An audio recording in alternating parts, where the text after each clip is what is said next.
Yeah, I can't stay on long. I just realized it's almost 2 o'clock here, and I gotta get up in 3 hours. Oh damn! I didn't know that. That sucks. This is really well done, well made. It is. I really like it so far.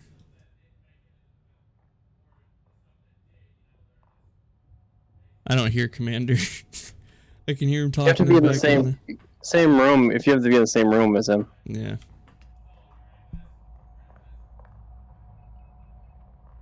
Oh, this is cool. Oh, look at this. It's a trap. Whoa. Oh, I don't mean to pick stuff up. Yeah, don't pick stuff up. It's disrespectful. How do I place it back on here?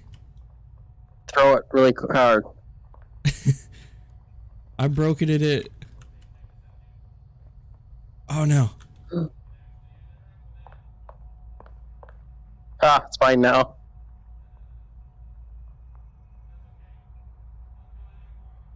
Okay, I put it back. We got pictures. Oops. The nice thing about this is setting stuff is a lot more fluid than other VR ones. It doesn't jump off because some of them you like set it down and it goes flying like. Oh, this blight door. Look, it's the first blight upon Star Wars.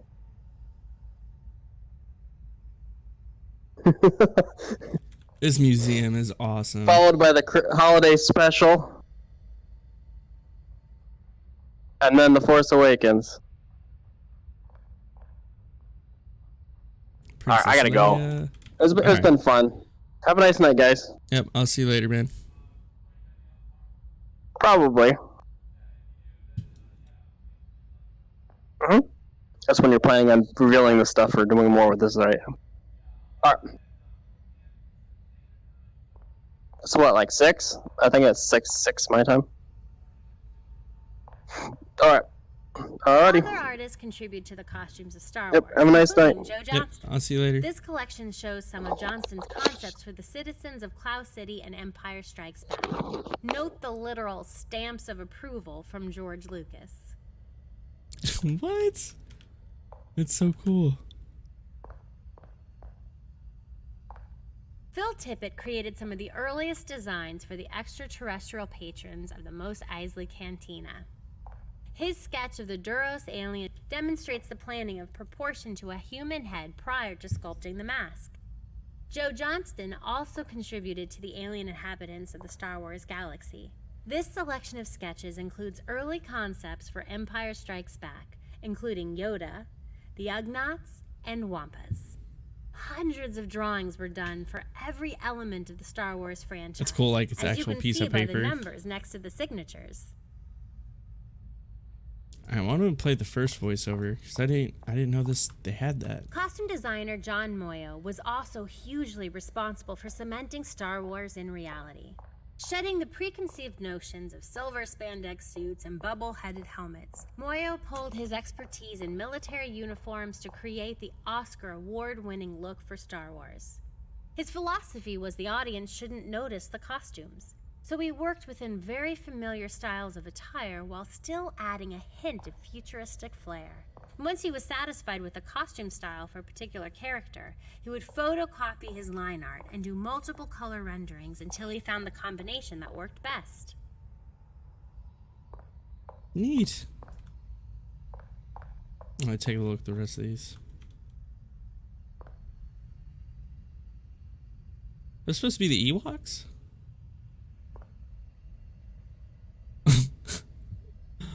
They look so funny. They're like Smurfs.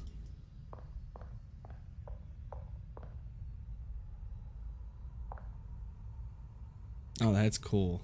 The bounty hunter? That's awesome. I like the look of that. Some more different types of bounty hunters. I think Princess Leia kind of looked like that. Only months after the initial release of Star Wars, Joe Johnston and Ralph McQuarrie were tasked with creating new designs for a sequel. One of the first projects was new armor for an Imperial super soldier. Working from the Japanese samurai armor reference that initially influenced some of the Darth Vader helmet choices, Johnston started to develop a design that would ultimately be chosen for the rogue bounty hunter, Boba Fett.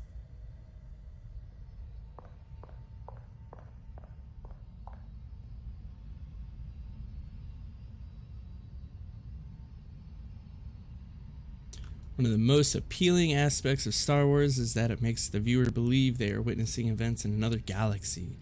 Obviously, all the locations were shot on Earth, but with fantastic cinematography, outstanding special effects, and of course an amazing art department. Every scene transport the imagination to other worlds. Every shot is carefully planned, all starting with sketches of what these worlds could look like. This is dope.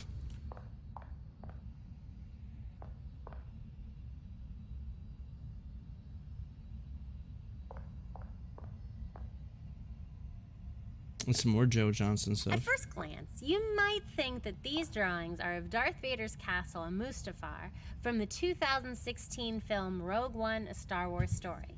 Although they are indeed Vader's castle, they were actually drawn by Joe Johnston in 1978 when The Empire Strikes Back script included scenes on Mustafar.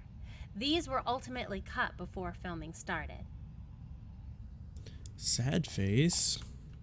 Not only was illustrator Ralph McQuarrie responsible for helping to mold the overall conceptual look for Star Wars, he also contributed many amazing works actually seen in the film in the form of matte paintings.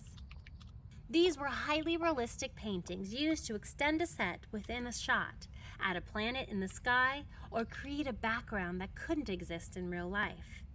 They were usually so expertly painted that the audience had no idea what they were looking at wasn't real. And Ralph was one of the best. This series of sketches are the scarce remains of his prep work for some of those amazing paintings. You can see his ideas for some skyline buildings on Bespin, a sky ridge, the underside of Cloud City, and a set extension to make the corridor Luke and R2 were traveling down look taller. Alright, Commander, I'll see you later, buddy.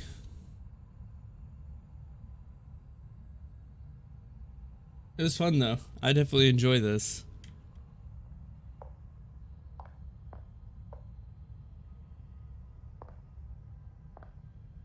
That's so cool.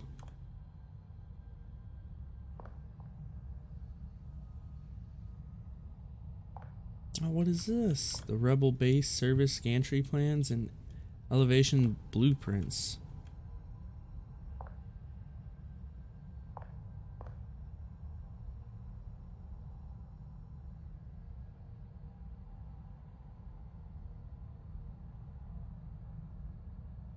Oh, Neat. so turns out I'm actually still here. Yeah, you're still in Discord. Whoops. No worries. All right, I'll catch you later, dude. Alright, have a good one, buddy.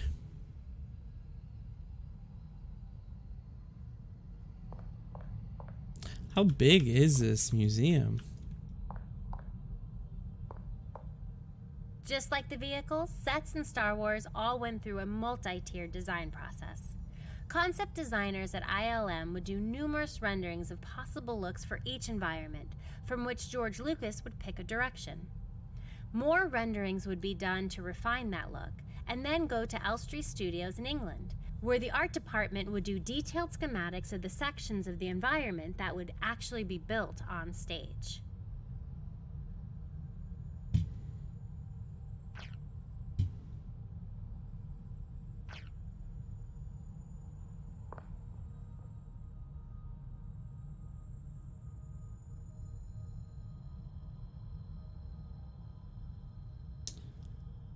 Hoth, ice plane, snow trench. Rebel officer lifts a pair of electro binoculars to his eyes. Through the lens, he sees a very close view of a giant Imperial snowwalker. He adjusts the view, which then zooms back to reveal 3 more of the ominous battle machines. Small flashes of yellow fire billow from the guns of the lumbering snowwalkers. This introduction to one of the most exhilarating battles in Star Wars saga is easy to visualize now, but when these words were first handed to the film crew, no one knew what an AT-AT or snowspeeder looked like, nor how the battle itself would unfold visually on the screen. The geniuses at Industrial Light and Magic use concept art, storyboards, stop motion animation, and matte paintings to bring the scenes to life. This place is freaking ginormous. What is this? I don't want to pick that up.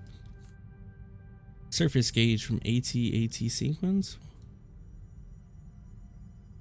Steel measuring device used to gauge movement between frames and stop motion animation. Oh, cool. What are these?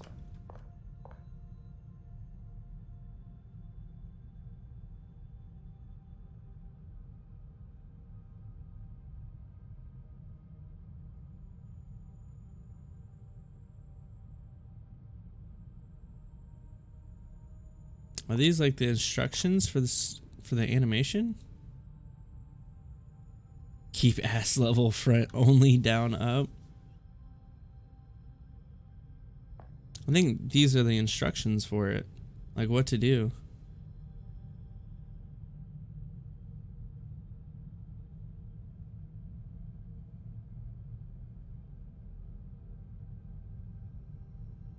Yeah, the script, that's what, meaning like the stop animation script.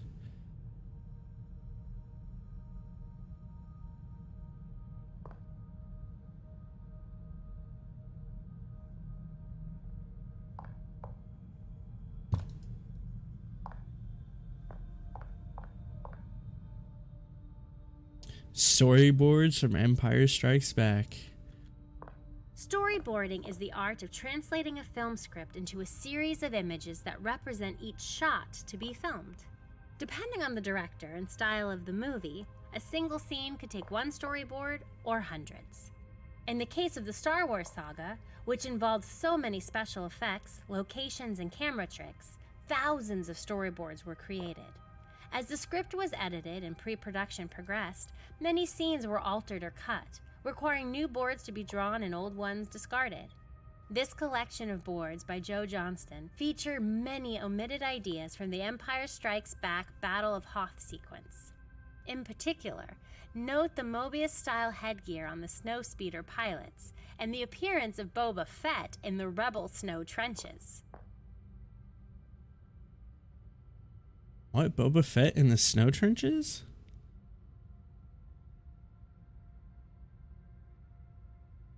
I'm gonna turn that off for now. I don't need chat up for this. There's nobody else here. That's so cool, though.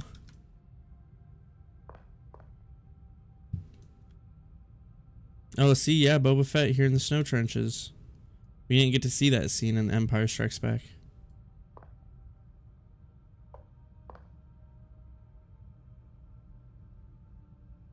I love how all these are like original, real storyboards. Before the dawn of computer animation, effects artists had to create clever ways to bring creatures and giant robots to life.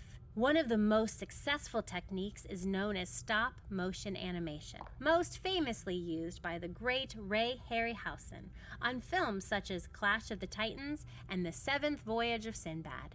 Animator Phil Tippett created some of the most astonishing stop-motion effects ever put on film for Empire Strikes Back, both with the Tauntaun and the AT-AT sequences. The final scenes are produced using detailed miniature puppets, models, landscapes, and background paintings, painstakingly moving every articulated joint of the puppets one small increment per frame of film. The amount of movement would be measured by using a series of gauges, such as the one featured in the center of this room. In addition to all of the artistry needed to create these elements, Tippett created hundreds of pages of sketches and notes to perfect the sequence of movements and walk cycles. He studied the lumbering walks of elephants to create the imperial walker's stride, and made extensive notes on the combined movements of a horse and rider for the Tauntaun shots. That's what the Tauntauns would have looked like? They're so weird. Look at this one.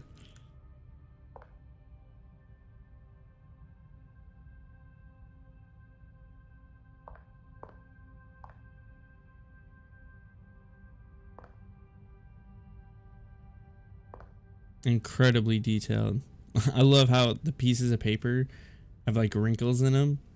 Showed like These are the originals. These are the originals, like just hand-drawn notes that were just collected over many, many years of Star Wars.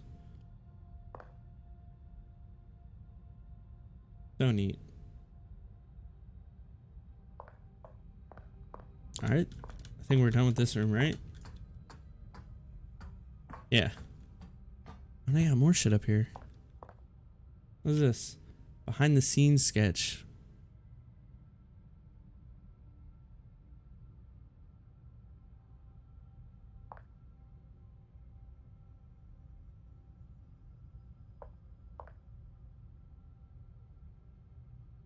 Hand-drawn ATST stop motion cells from Return of the Jedi.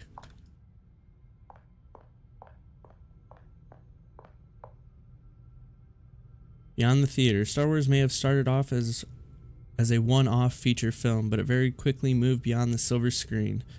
Almost every form of entertainment and merchandising imaginable has participated in the brand. Television shows, action figures, clothing, theme parks, breakfast cereal, and so much more has taken the form of our favorite designs from Star Wars. And every element involved all started with artists drawing, painting, sculpting, and modeling their vision of a galaxy far, far away. I love how the interior, though, is all Star Wars themed. Oh, cool. Somebody broke... Vandals. Oh, they have voiceovers. So does that mean from the very beginning they had even more? Hold on, I'm going to go back to the beginning, just real quick. This is like me in an actual museum. I didn't get to look at these. Oh, that's cool.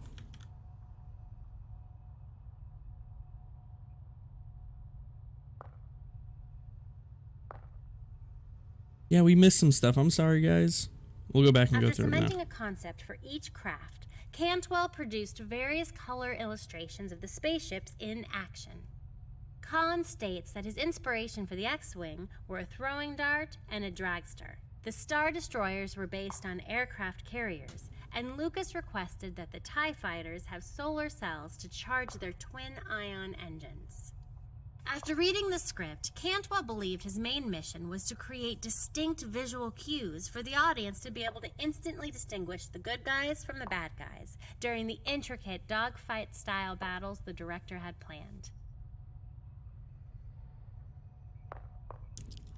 Oh my gosh, I missed so much stuff in this first room.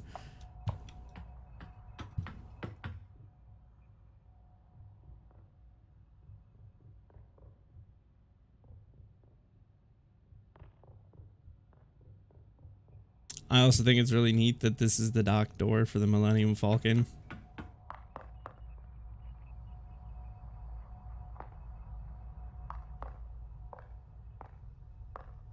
Okay, I'm sure you guys have seen these models. We just went there. I'm gonna go ahead and just continue.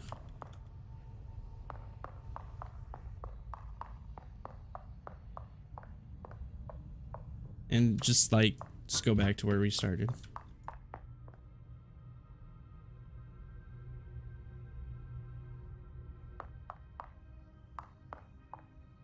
This is a selection of originals, prototypes, and production samples created by artist Greg Aronowitz for Legends in 3 Dimensions as a Lucasfilm licensee. Greg started his career in collectibles doing garage kits, unlicensed underground model kits. Lucasfilm liked the sculpture so much that they granted his company, L3D, an official license to produce and sell the products as finished, painted collectibles.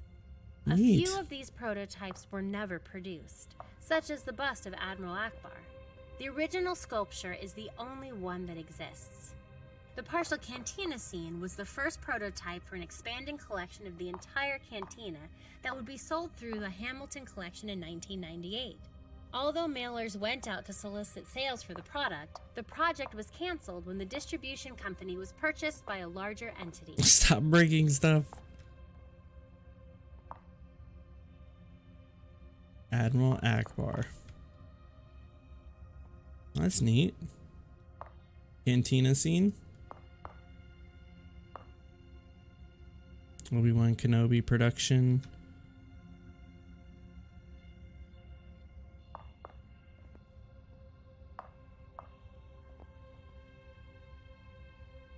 Excuse me.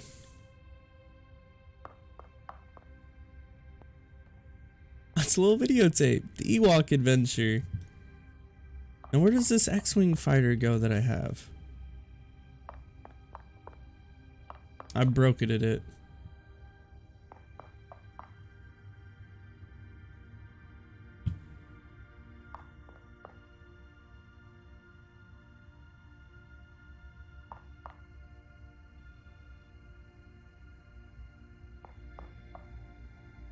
Merchandise has always been synonymous with Star Wars.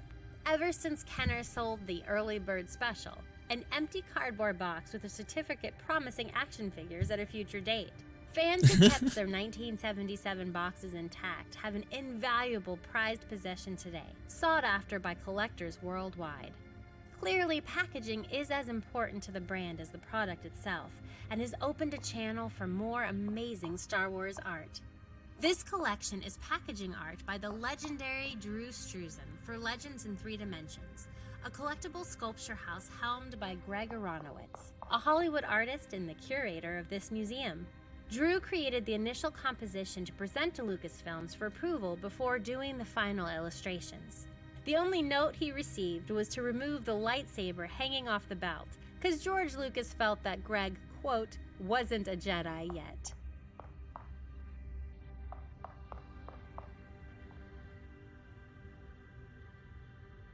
Merchandise has always been synonymous with Star Wars. Ever since Kenner sold the Early Bird Special. Between the completion of the original trilogy and the release of the highly anticipated prequels, fans were hungry for more adventures in a galaxy far, far away. The Lucas Ewok obliged adventure. with a series of spin-off projects, including Saturday morning cartoons and multiple TV movies, such as the Ewok Adventure. This art was created by Kazuhiko Sano, also known for illustrating the beautiful Return of the Jedi style B poster. Sorry, X-Wing. Whoa, is that it? No. Really? Where does the X-Wing fighter go? I didn't break it, did I? I never had the Ewok Adventure VHS. That can't be it. Where does the X-Wing fighter go? I didn't break it, did I? This is neat though. I'm sure they'll expand this museum. They have a lot of room to like put more shit, but this is incredible. This is like going to a real Star Wars museum. Of course it's really small, but you know, to put this in an exhibit in an actual museum, oh, it'd be so good.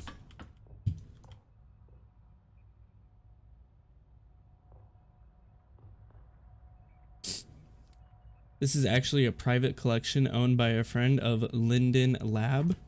Really? Like, this Linden Lab personally owns all this stuff?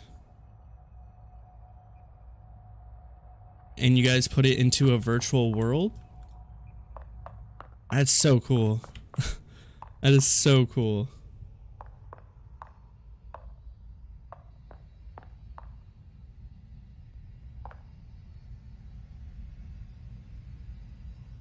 A fellow named Greg Arnowitz does.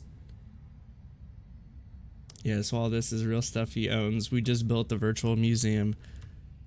Well done. Just phenomenal. Yeah, if he gets more stuff and you guys could expand this even more, it'll be great.